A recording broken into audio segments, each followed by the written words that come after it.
Hello quilting friends, I'm Beverly Ray from Tyler, Texas, and I have just purchased a Handi Quilter Avante long arm sewing machine.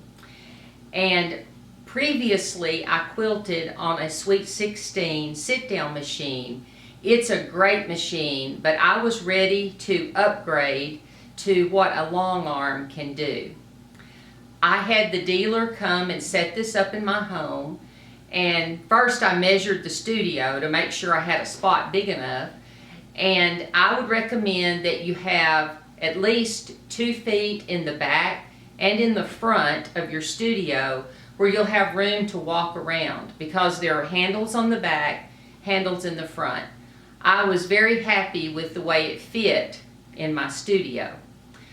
I practiced for a few minutes, and then I was so excited I thought I'm going to go ahead and load a small project. I loaded this small Valentine wall hanging, and it took me about 2 hours to quilt it.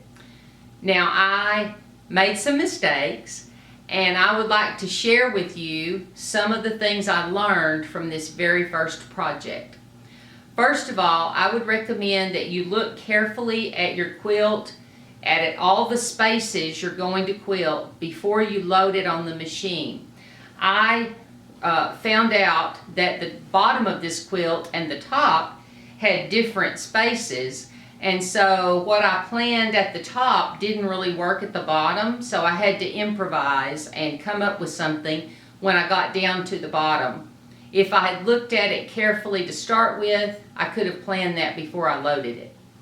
Also, I would recommend winding several bobbins if you only have one spool of thread, the color you're using, where you don't have to stop, unthread the machine, and wind the bobbin in the middle of the process.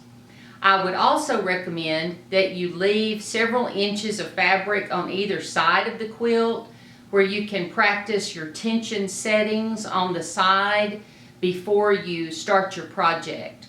Also, another thing I did, as I rolled the quilt on the back rail, I ran my hand across the tension and checked it to make sure that it was what I thought it was as I was quilting.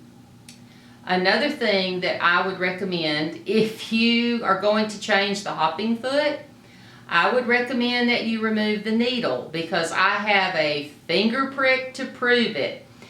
Maybe after I remove it a time or two, I'll get a little better at it, but I'm going to remove the needle the next time. Now, I was thrilled with how this machine handled. It was easy to move, easy to use. I didn't have any shoulder pain, hand pain. The quilt was done quickly, and I already have another one loaded and nearly have it done. So I'm very excited about what I'm going to be able to do on this machine, and I will come back with you in a couple of months and hopefully have some wonderful projects finished and ready to show you. Thank you so much, and happy quilting!